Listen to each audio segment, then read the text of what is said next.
Querido Deus e Pai, em nome de Jesus, te louvamos e te agradecemos por tudo que tem feito, está fazendo e pelo que tu farás aos nossos corações. Ajude-nos, ó Deus, a ministrar a tua palavra direto do teu coração aos nossos corações, para que possamos entender o que tu queres de nós, para nós, através de nós. Eis-nos aqui, faça de nós aquilo que tu bem achar, para melhor desenvolvimento do teu evangelho e da tua pregação. Além de tudo, que possamos viver o evangelho dia a dia, e que possamos exalar a tua palavra a cada momento, que possamos viver, Senhor, conforme tu pedes. Em nome de Jesus, que a igreja diga amém. Amém. Queridos, a Sociedade Bíblica intitula esse texto da palavra de Deus como Jesus prometendo o outro Consolador. Por que outro Consolador? Porque ele, estando fisicamente aqui, ele era o Consolador. Ele estava entre nós, ele estava no nosso meio, ele estava conosco, mas de repente ele é levado, assunto ao céu. Então ele, sabendo que isso aconteceria, ele já pede por outro Consolador. Vivemos dias onde o sofrimento assola a humanidade de todos os lados. Sofrimentos diversos, sofrimentos físicos, psicológicos, emocionais, sofrimento de trabalho, sofrimento de família, sofrimento de conflitos, sofrimento de desgaste físicos, sofrimentos que assolam a humanidade, que assolam cada um de nós, a cada dia, em cada setor, em cada momento, em cada lugar. Muitos tentam fugir dos seus problemas, mudando de cidade, mudando de emprego, mudando de lar, trocando de esposa, de marido, mas depois descobrem profundamente, de maneira decepcionante, que, na verdade, o problema não é resolvido e o problema acompanha, porque o problema não está no local, não está no lugar, não está no prédio, não está na casa, não está no apartamento que você odeia, não está no carro que você sonha em trocar. O problema não está no marido que você não considera mais tão bonito, tão romântico, e nem na sua esposa que você acha que ela engordou demais, ou emagreceu demais, ou não se cuida como cuidava antes de casar, e você se sente traído por esse comportamento e não tenta entender por que esse comportamento do seu cônjuge, que naturalmente ou provavelmente tenha sido provocado até por você mesmo, ou pelas circunstâncias da vida. A vida é um amontoado de sofrimento, a vida é um amontoado de problemas, de lutas, de dificuldades, de decepções, mas faz parte da vida. E se essas coisas não existissem, não era vida. Vida da forma que Deus nos concedeu. Ele nos deu um livre-arbítrio para escolhermos e aprendermos com as nossas escolhas. Até porque Ele disse, antes de nos criar, entre Pai, Filho e Espírito Santo, o diálogo foi o seguinte, e isso está retratado em Gênesis: façamos, não é farei. Façamos, e aí implica-se uma pluralidade. Façamos o homem a nossa imagem e semelhança. Façamos o homem a nossa imagem. E ali Deus era Espírito. E se Deus era Espírito, que imagem era essa que Deus estava se referindo? Façamos o homem a nossa imagem e semelhança. E a imagem e semelhança de Deus é ter a capacidade de escolher, de decidir. A imagem e semelhança de Deus é a capacidade de opinarmos entre o bem e o mal, entre a luz e as trevas, entre a escuridão e o oposto. E desejoso que façamos a escolha certa, por isso Ele está conosco todo o tempo, todo minuto, toda hora, nos orientando, nos dirigindo, nos iluminando. Disse Josué, quando aproxima o encerramento do livro de Josué, e pronto para se aposentar do seu ministério, ele então proclama e determina, dizendo àquele povo: a promessa do Senhor está cumprida.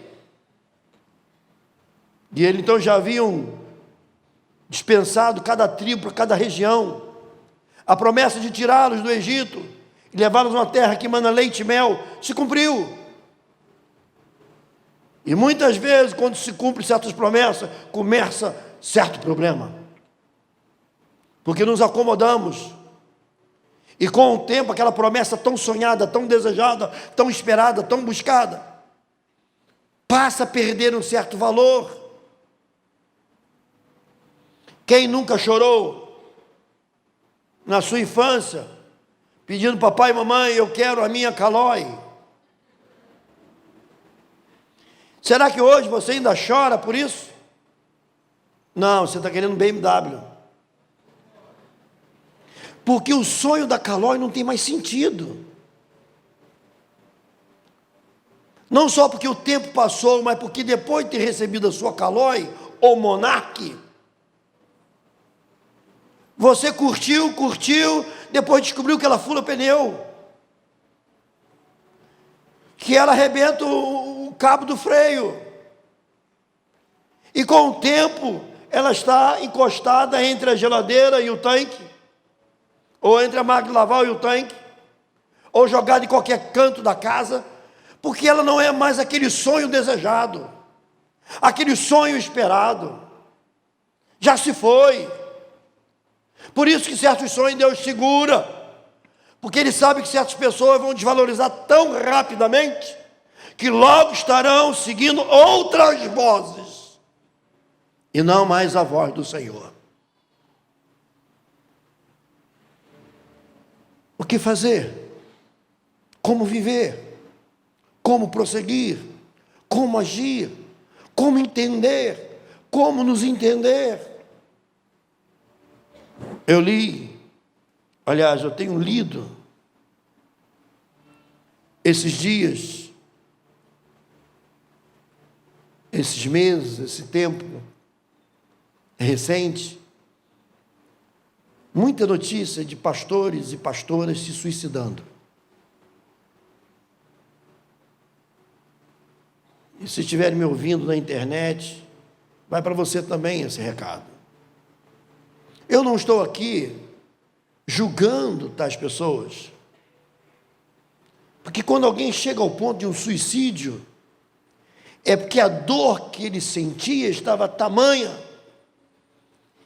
e que não vendo outra saída, ele entra por esse caminho não condizente, porque a dor lhe leva a um sofrimento tamanho e a pessoa não quer tirar a vida, ela quer tirar o sofrimento, mas ela não enxerga como tirar o sofrimento, e então ela prefere tirar a vida, achando que dessa forma ela se livrará do sofrimento. Mas o que me espanta e me causa apreensão, e talvez eu esteja sendo ouvido por familiares de pessoas que cometeram, e não é só no Brasil, eu estou lendo notícias internacionais, pastores e pastoras tirando a vida. E eu disse, meu Deus, o que está acontecendo? Se a liderança da igreja, que prega a vida, começa a entrar nesse caminho, e nós sabemos que quando chega uma atitude dessa, uma comoção dessa, é porque o sofrimento estava no máximo, no ápice maior, porque nunca se ouviu na história se falar de pastores e pastoras e líderes se suicidando. Eu não sou o dono da verdade, eu quero me juntar a esses que sofrem, aos familiares que estão sofrendo mais ainda, porque família de pastor sofre junto com o pastor, pelo menos parte. Há estatística americana que entre as profissões, e a incluir o sacerdócio como profissão, que não é profissão, nos Estados Unidos e no mundo em si, os pastores morrem mais cedo do que as outras áreas profissionais. E algumas pesquisas, em algumas regiões, esposas de pastores morrem mais rápido, deixando seus maridos viúvos no altar. Porque só quem está no ministério sabe o que é a fadiga de um ministério. A luta, as traições, os malefícios que se veem, Qualquer profissional em qualquer área trabalha 8 horas por dia, ou menos. Tem um fim de semana para descansar, ir para a sua igreja, estar com os amigos, e no sábado no futebol. Pastor não, ele trabalha ao invés de 8, 24 horas. Porque a hora que o telefone toca, ele tem que estar de prontidão.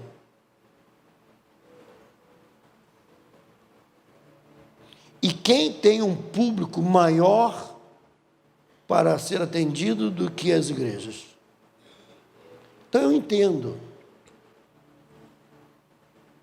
quando essas pessoas atingem e alcançam esse ápice de loucura, de desespero. São fadigas inimagináveis. Mas se a liderança também chega a esse ponto, esse mal não passa de lado do rebanho. Porque o rebanho também sofre e padece e sofre. Portanto, que leva uma pessoa a tirar a própria vida. Evidentemente, por causa de um sofrimento que não está aguentando mais. E o que fazer então, bispo? O que fazer?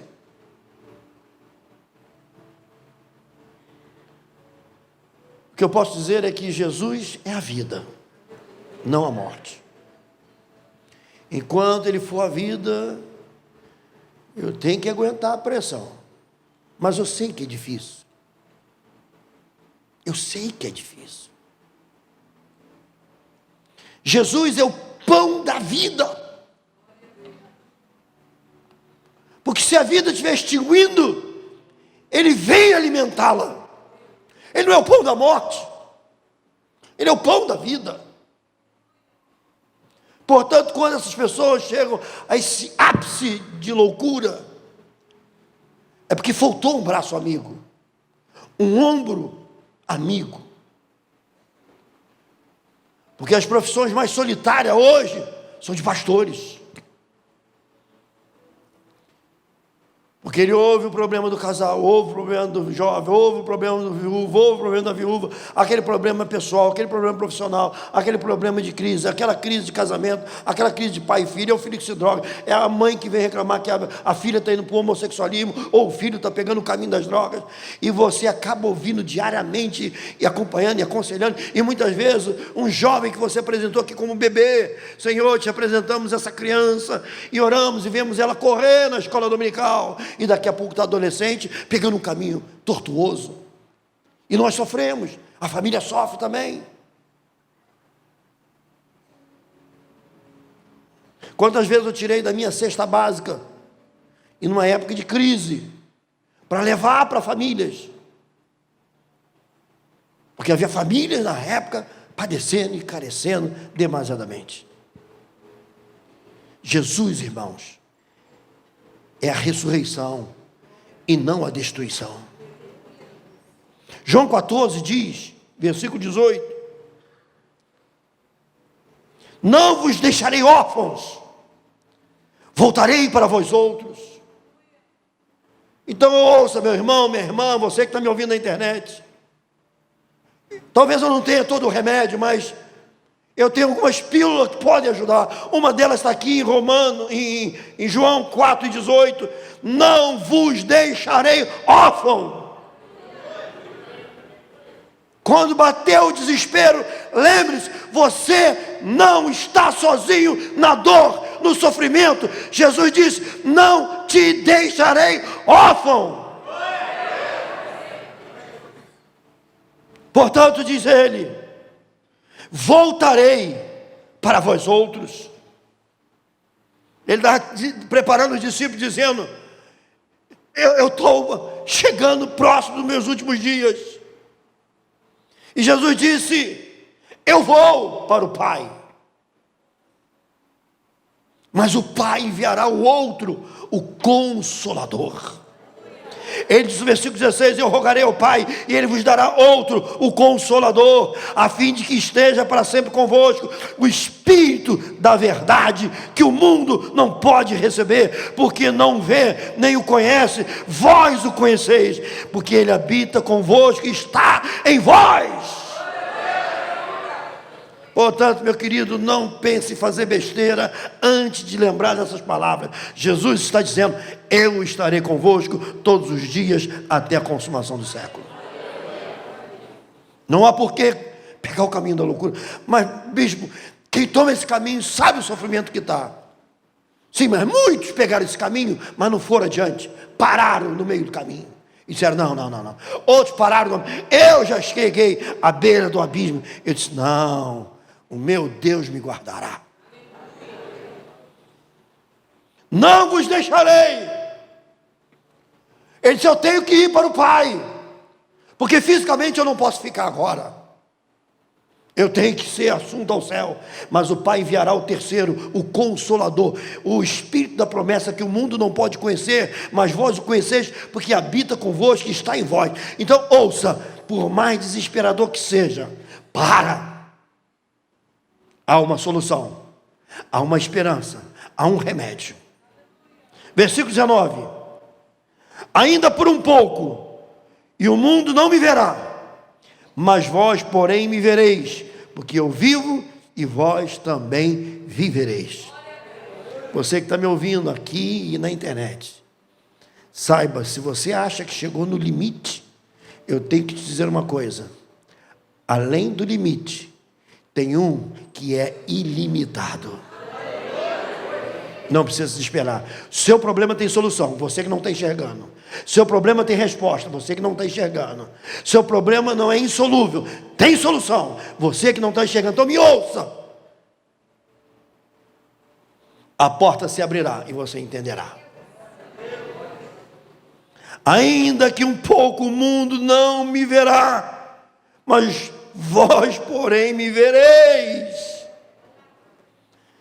Quando alguém leva essa loucura ao extremo, e eu respeito esses que fizeram, respeito a dor dos familiares, que agora tem que conviver e tentar entender por quê.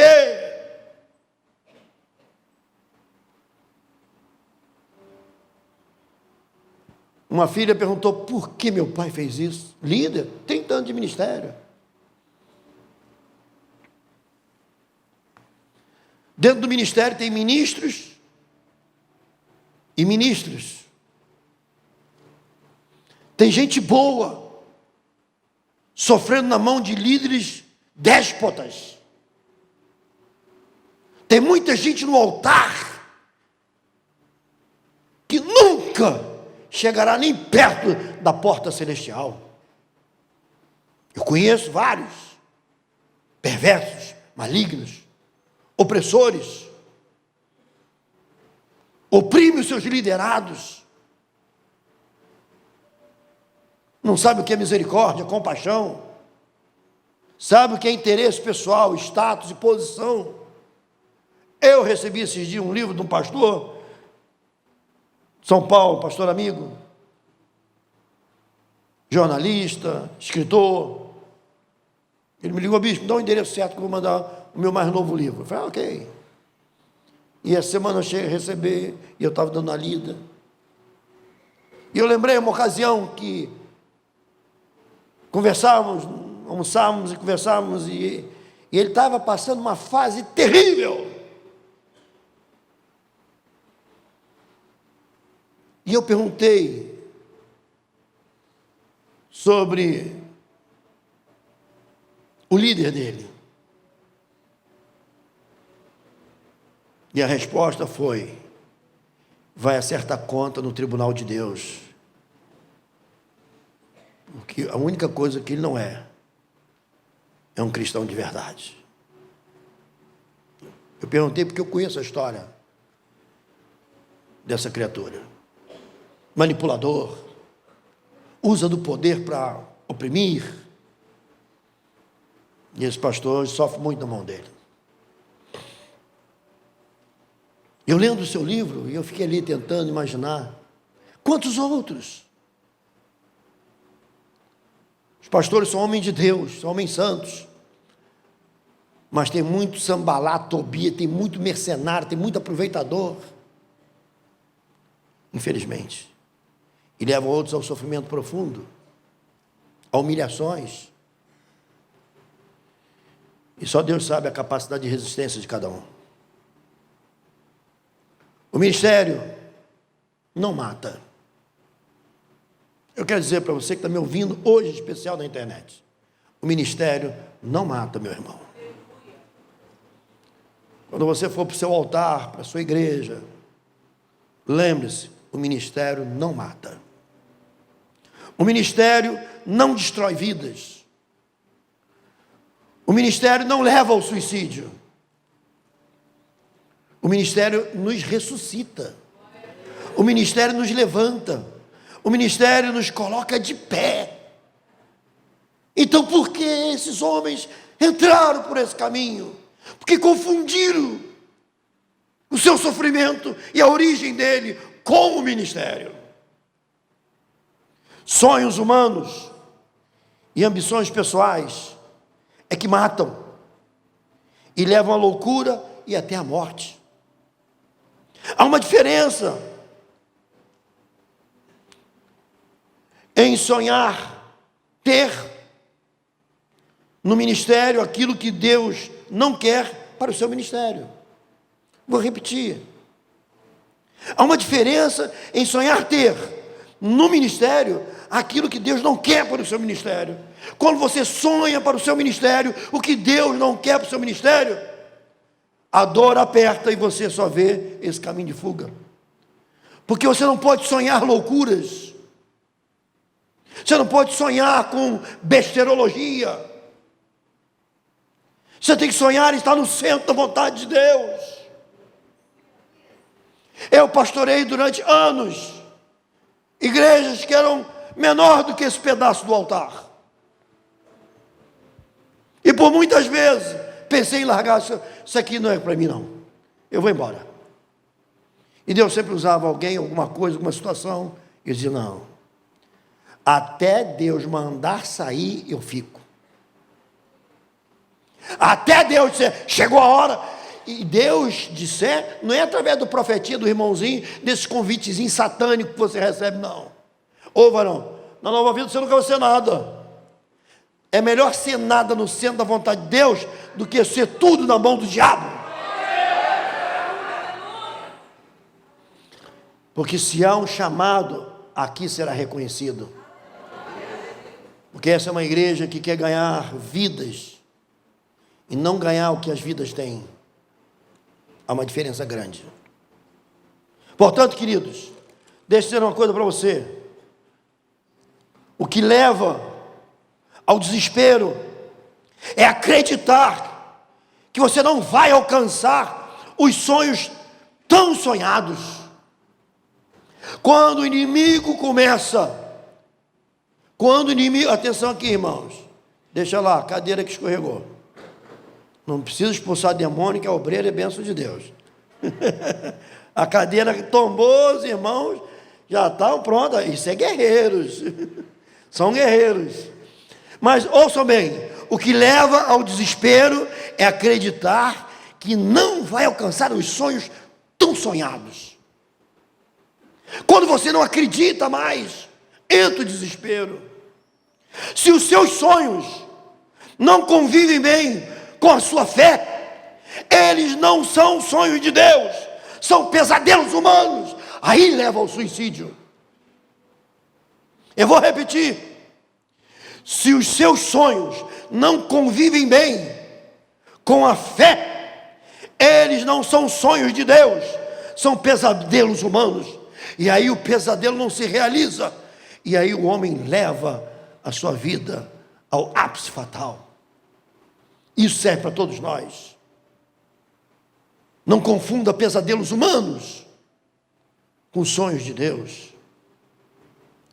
Se os seus sonhos convivem bem com a sua fé, então Deus está com eles e com você.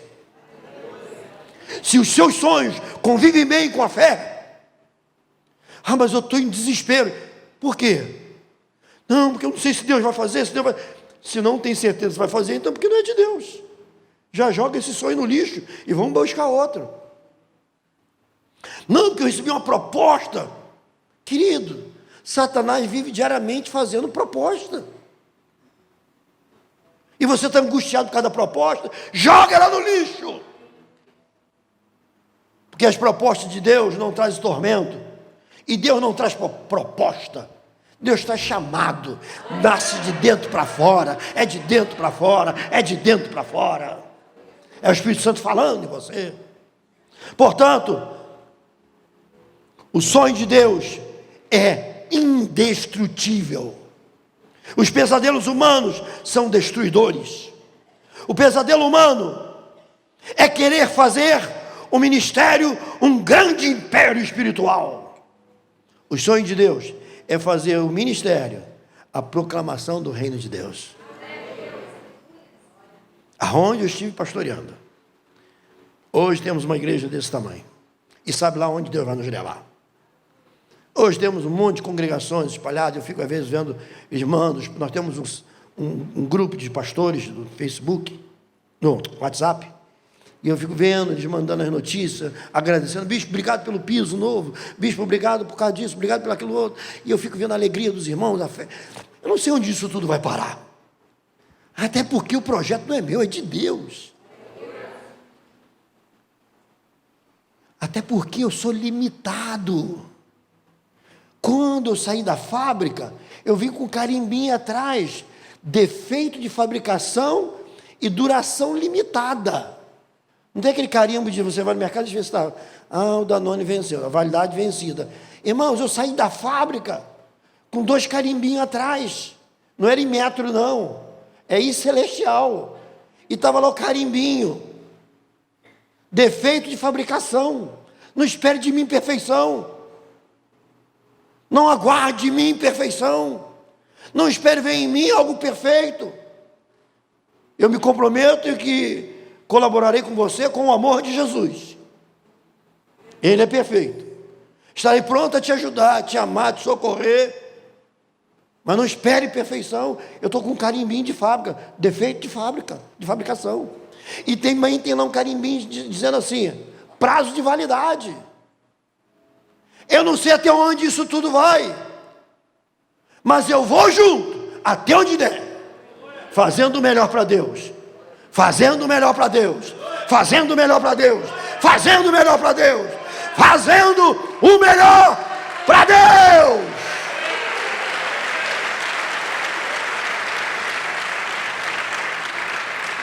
Portanto, o sonho de Deus é indestrutível, irmãos. Os pesadelos humanos são destruíveis ou destruidores. Pesadelo humano, vou repetir, é querer fazer o ministério um grande império. E aí o homem sofre. E nós vivemos num período de mídia, onde no Brasil começou a explodir grandes igrejas, grandes ministérios. Isso virou uma neurose. Todo mundo quer ter um grande ministério, muitas igrejas, grandes igrejas. Deve-se desejar essas coisas para alcançar vidas, mas não construir um império espiritual e pessoal. Porque o império é dos homens, o ministério é reino de Deus. E reino de Deus não são 4 paredes. Reino de Deus não significa patrimônio. Reino de Deus não é status social.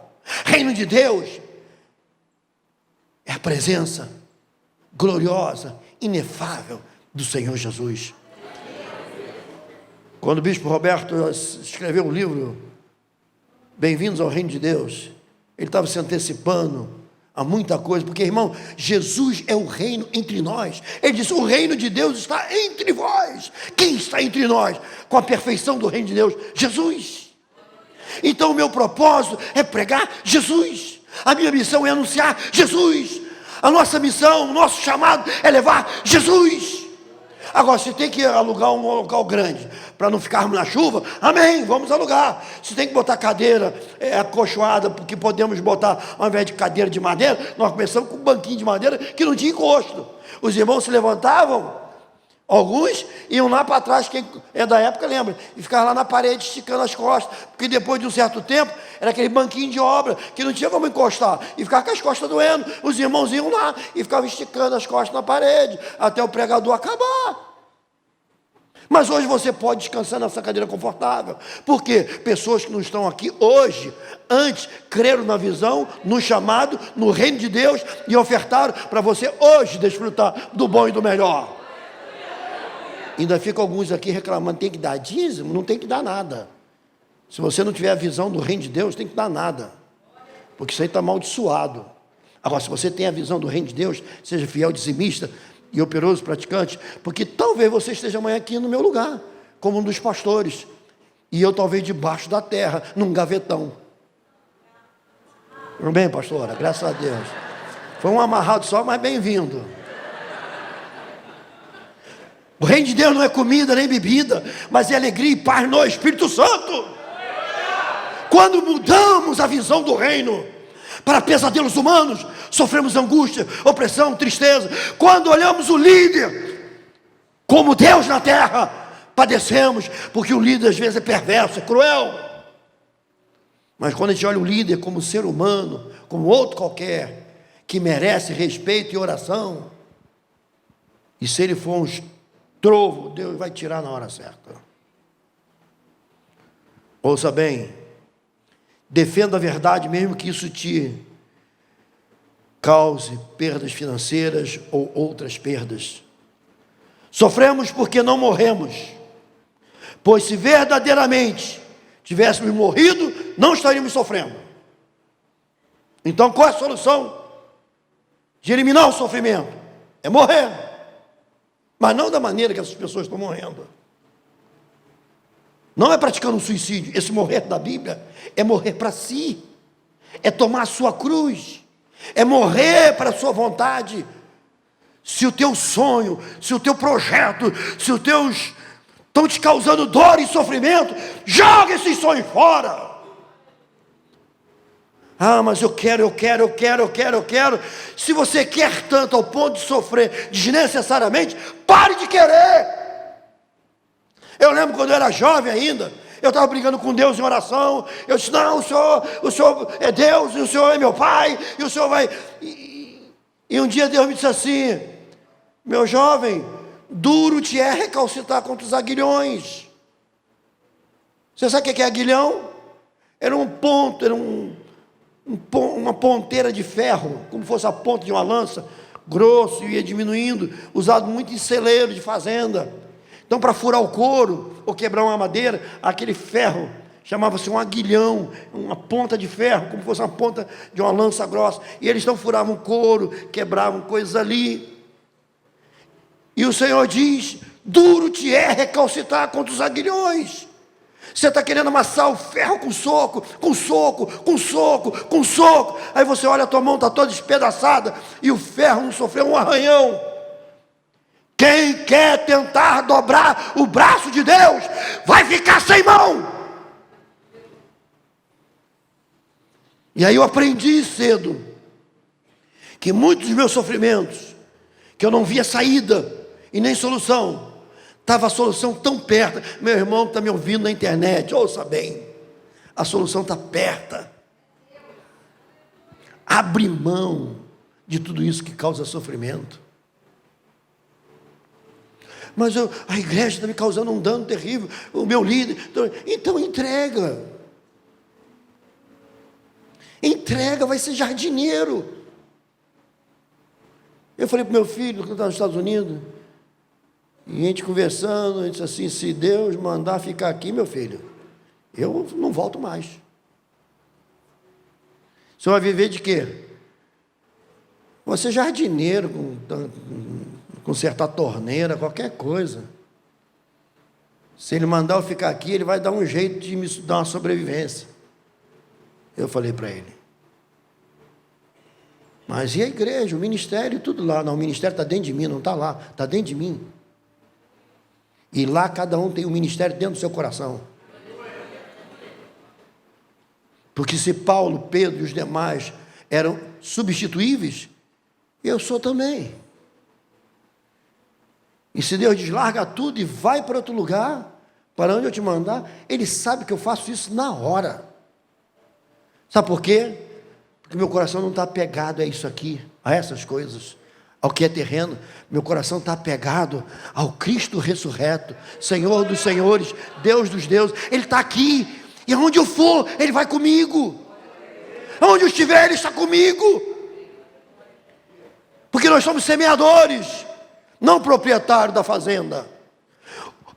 A lavoura é de Deus. Se a minha missão é semear, então eu vou semear. Alguém virá atrás colhendo, porque a missão dele é colher. Portanto, o importante é entender qual é o seu chamado. Sonhe os sonhos de Deus. Porque os sonhos de Deus são bons, são curativos, são restauradores. E os sonhos de Deus têm a participação de Deus neles. Os pesadelos não. Sofremos porque não morremos. Se morrermos, e morrer é abrir mão, é não querer amassar a faca no soco. E eu aprendi rapidamente o que eu tinha que fazer. Eu disse, já sei. Esse sofrimento todo é porque Deus não atende as minhas orações. Então, ao invés de eu me colocar em batalha contra Deus, há um ditado que diz assim: se você não pode com o teu adversário, una-se a ele. Então, se Deus está te fazendo oposição, una-se a Ele contra você. É melhor você estar junto com Deus contra você, do que você com você contra Deus. Quem tem ouvido, ouça o que o Espírito disse à igreja agora. Eu vou repetir. É melhor você se unir com Deus contra você, do que você se unir com você contra Deus. Porque você com você dá depressão, leva ao suicídio. Você se unir com Deus contra você, você com Deus, derruba a depressão, derruba todos os males. Porque quando aquele grito interno vem, não, tem que ser assim, aí você diz, não, eu estou morto, eu não tenho que querer nada, eu não tenho que desejar nada, porque Deus em mim é vida, e será o que Ele quer e não o que eu quero. Porque o que você quer te traz dor e sofrimento, abre mão e se junte ao que Deus quer para você. Buscai, pois, em primeiro lugar o reino de Deus, e todas as coisas vos serão acrescentadas. Todas as coisas são todas as coisas, desde materiais a espirituais. Porque morto não sofre. Quando chegamos a um ápice de sofrimento, é porque o nosso eu, ao longo da caminhada, começou a ressuscitar, e não pode. Nós morremos em Cristo e para Cristo. Mas vira e volta o velho homem, bota a cabecinha de fora para querer viver. E aí você tem que afogar ele de novo. Fica aí debaixo. Porque quando você passa no batismo das águas, quando você entrega o teu coração para Jesus, você está morrendo para você. Você está dizendo, Senhor, vem em mim, habita em mim. E que eu não viva mais, Cristo viva em mim. Então você morreu para si, para o mundo. Vai para o batismo das águas. Porque todo morto tem que ser sepultado. Então você é sepultado, que diz o pastor, fulano de tal, conforme o desejo do teu coração, eu te batizo nessas águas batismais, para despojamento do corpo da carne, para viveres em novidade de vida, conforme o Espírito do Senhor ordena. E isso eu faço em nome do Pai, do Filho e do Espírito Santo de Deus. Portanto, morreu, enterrou. Mas de vez em quando, o defunto safado quer botar o nariz para fora. E começa a trazer os sonhos humanos, que são pesadelos. E começa a sofrer. Mas se se mantiver morto, não tem sonhos humanos, só divinos. Porque Cristo em você é vida. E o sonho do Cristo em você será vida eterna. Portanto, queridos, ouça bem.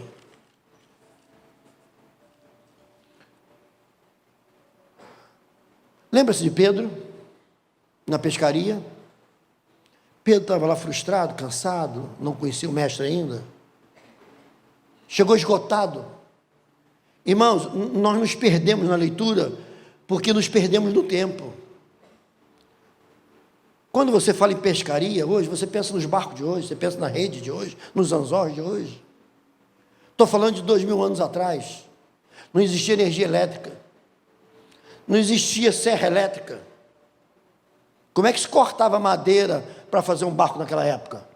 Era no machado. Era na pancada, cortando, no machado. Não se fazia barco de fibra de vidro, nem de chapa de alumínio. E não tinha motor de popa. Os barcos eram feitos, madeira talhada. Eu lembro quando eu era garoto, morávamos na Pedra de Guaratiba, ali era uma colônia de pescadores. E nós éramos garotos, íamos para lá de manhã, para a praia, para pegar as sobras dos barcos. Por que era sobra? Porque o pescador pegava, ele vendia para o entreposto, lá aquelas peixarias, que ele mandavam para o Rio de Janeiro. Que ali era uma colônia tão distante, que não era considerado nem Rio de Janeiro, propriamente dito. E de manhã os barcos chegavam, por exemplo, siri, eles jogavam tudo assim na areia para as crianças pegarem. Sardinha, eles jogavam tudo fora. E nós íamos lá, enchíamos as latas e levávamos para casa. Peixes miúdos, não era de interesse, porque a peixaria não comprava. E eu ficava olhando aqueles barcos. Irmão, sem exagero, tinha canoa que ia daqui lá, ó, 12 metros. Pesada, sem motor. Troço pesado, troço pesado. Às vezes eram 12, 15 homens tirando ela da areia para levar para a água. Botava aqueles troncos embaixo, jogavam uma cera, um sebo, para o barco escorregando, porque eram barcos de madeira pesado.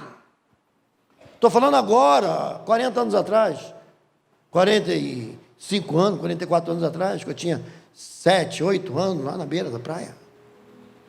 Que vida sacrificada! Era um saco de pão duro, um garrafão de querosene para manter a lamparina acesa, e um garrafão de cachaça para eles aguentarem a noite toda. E quando não tinha vento, era no remo, barco pesado. Agora você transporta para o tempo de Jesus, se transporte para lá, não tinha linha de nylon, linha de seda. O barco era mais pesado do que os de hoje. Eram talhados no machado. Não tinha cola, irmãos. Eles tinham que ser bem cortados e bem encaixados as madeiras. Por isso tinham que ser grossas. A rede era feita de cordas finas, mas não era nylon, não era seda. Eu lembro que às vezes eu ia no barco puxar a rede e não conseguia nem tirar do barco. E os pescadores, vai para lá, menino, daqui a pouco eu jogo aí para vocês. Era uma vida difícil na época de Jesus. Barco pesadíssimo. Redes, então, pesadíssimas. Não tinha malha fininha para pegar peixe pequeno. Cada corda eram malhas grossas, tinha que pegar peixes maiores. Peixe muito pequeno não ficava. E Pedro vai ao mar, gasta toda a força física, emocional, espiritual, psicológica, noite toda, vai para lá. Eu lembro que nós éramos garotos, às vezes quando ia à noite para a praia, a gente ficava vendo aquelas lamparinazinhas lá embaixo, o mar sereno, e eles remando para um lado, jogando a rede, depois de horas puxavam, não dava nada, aí remava o barco lá para outra distância. Da praia a gente via só aquelas luzinhas, de vez em quando apagava assim, sumia na praia. Que vida sacrificada. Pedro, experiente, leva para um lado, leva para o outro, leva para um lado, leva para o outro, leva para um lado, retorna esgotado no outro dia, esgotado, irmãos. Não tinha pendrive para ouvir música à noite e distrair, não. Era só o barulho das águas. E ele chega e encosta o barco. Jesus adentra o barco com seus discípulos. E ele deve ter olhado. E os discípulos pediram, deixa que ele está discursando aqui para o povo. E usou o barco de Pedro como púlpito. Usou o barquinho do Pedro como púlpito, irmãos. Jesus sabe aonde entrar para falar da sua palavra. Ele sabe quando o barqueiro está esgotado, cansado, sem força, sem saúde, desanimado, porque quando você usa a sua força física e não tem resultado, você ainda tem a força psicológica, tudo bem, amanhã é outro dia, semana que vem a gente consegue, mas quando você está exaurido, porque todas as suas capacidades e condições foram aplicadas e não deu resultado, você já fez de tudo, já tentou de tudo. Eu conheço pessoas que já abriram tudo que é tipo de comércio, tudo que é tipo de empreendimento, tudo que é tipo de sociedade já entrou. Pessoas que já trabalharam em várias empresas, já fizeram curso de tudo. Desde a parte de escriturária, contábil, financeira, tesouraria, contabilidade. E no final, frustração, decepção. Ah, Jesus, está acabando meu tempo, me distraí. Jesus disse para ele: posso usar o seu barco? São minhas palavras, mas foi mais ou menos isso. Jesus adentrou no barquinho, pregou para a multidão que estava lá, seguindo, porque perto não estava, era uma pau para Jesus. O povo cristão é um povo agarradinho com Jesus, né? Então já viu. Ele foi para o barco, ele tinha liberdade para falar para todo mundo, acabou de discursar. Mas Jesus estava preocupado com a multidão, claro, a multidão precisa dele. Era uma multidão de oprimidos, de encarcerados, de sofridos. Mas a razão de Jesus ter uma multidão aí fora, precisando dele, não faz ele esquecer de você, da sua dor e do seu sofrimento. Porque para ele nós somos indivíduos, não somos CPF, não somos um número de RG, somos indivíduos, somos filhos. E ele acabou de discursar, disse: agora, vamos aqui, meu querido amigo Pedro, né? O seu irmão está conosco. Disse: puxa o barco alarga um pouco mais. O Pedro não falou muito ali, ele não levou o barco. Quando você está exaurido, você não fala muito. Quando você está esgotado, você não quer muito diálogo. É verdade. E aí ele foi com o barco, e Jesus disse: agora joga a rede. Irmãos, eu acho que ele não tinha força nem para puxar a rede de dentro do barco para jogar, quanto mais depois tirá-la do mar. E ele está dizendo: mestre, não tem como. Mestre, eu estou exausto. Mas ele não tinha nem força para dizer isso. Ele disse: mestre, por toda a noite eu tenho pescado, não pegamos nada, mas sobre a tua palavra eu lanço a rede. Não foi sobre a minha experiência, a minha capacidade, o meu jeito de articular, a minha habilidade de articular, minha maneira de fazer. Eu conheço o psicológico de cada um e sei como colocar as coisas. Não. Eu estou essa noite aqui te dizendo o seguinte: a noite toda, mas hoje, sobre a tua palavra, eu lanço a rede. Portanto, queridos, ao invés de mostrar fraqueza, ouça bem, ao invés de mostrar as fraquezas dos homens, mostre a força de Deus. Ao invés de mostrar os pecados dos homens, mostre a santidade de Deus. Ao invés de mostrar a imperfeição dos homens, mostre a perfeição do teu Deus. Ao invés de mostrar a escuridão dos homens, mostre a luz do teu Deus. Ao invés de mostrar, meu querido, as tristezas e lamentações, mostre a alegria e as celebrações. Ao invés de mostrar a condenação dos homens, mostre a salvação do teu Deus. Portanto, não pregamos um evangelho agressivo, pregamos um evangelho compreensivo. Entre amor e ódio, eu fico com amor. Ame a sua existência. Ame-se a si mesmo. Porque Deus te amou ao ponto de entregue Jesus Cristo por você, para morrer pelos seus pecados e para te dar a vida eterna. Jesus diz em João 3,16: Deus amou o mundo de tal maneira que deu seu único Filho, para que todo aquele que nele crê não pereça, mas tenha a vida eterna. Portanto, a vida eterna é essa, é ter Cristo no coração. Pedro então puxou a rede, era tanto peixe, e ele abandonou aquela vida de pescador, Porque ele descobriu que o que ele precisava de importante não eram os peixes na conta bancária, não eram os peixes na garagem, não eram os peixes no depósito. Ele entendeu que ele precisava de andar com o pescador de almas, porque aqueles peixes acabariam mais cedo ou mais tarde. Mas estando com o pescador de alma, sempre que necessário, lança a rede e os peixes virão. Andar com Cristo é ter a provisão eterna. Aquilo te angustia, te aflige, te machuca, te tortura. Abre mão, deixa de lado.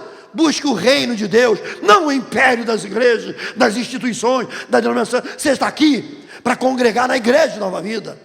Mas acima disso, você está aqui porque aqui dentro tem o reino de Deus. Cristo em nós, a esperança da glória. Portanto, meu querido, saiba disso. Nós somos filhos do Altíssimo. O lacrar ou sacramentar, o encerrar a vida, não é o caminho. Você não tem que destruir a sua vida, você tem que destruir o seu problema. Você não tem que aniquilar a sua vida, você tem que aniquilar o seu problema. E Jesus está aqui para te ajudar a fazer da tua vida algo novo. Fiquemos de pé.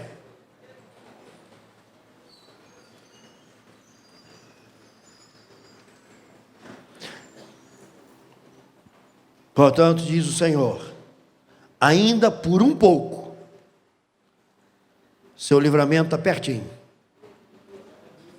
O mundo não me verá, mas vós, porém, me vereis. Porque eu vivo e também vivereis. Jesus está conosco. Amém, irmãos? Feche os olhos e abaixe a cabeça. Repita comigo assim: Senhor meu Deus, em teu nome eu me entrego, corpo, alma e espírito. Senhor meu Deus, guarda teus servos que estão nos altares, ministrando, e muitas vezes com o coração partido, sofrido.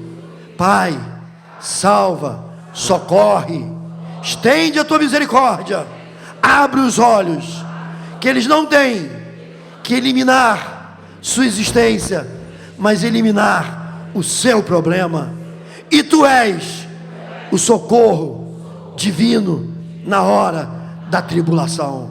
Meu Pai, meu Deus, meu Rei, meu Senhor, meu Salvador, em Ti esperamos, porque Tu és o tudo para nós, Tu és o tudo para nós, Tu és o tudo em nós, e Tu és o tudo através de nós. Amém, igreja? Amém, igreja? Louvemos ao Senhor.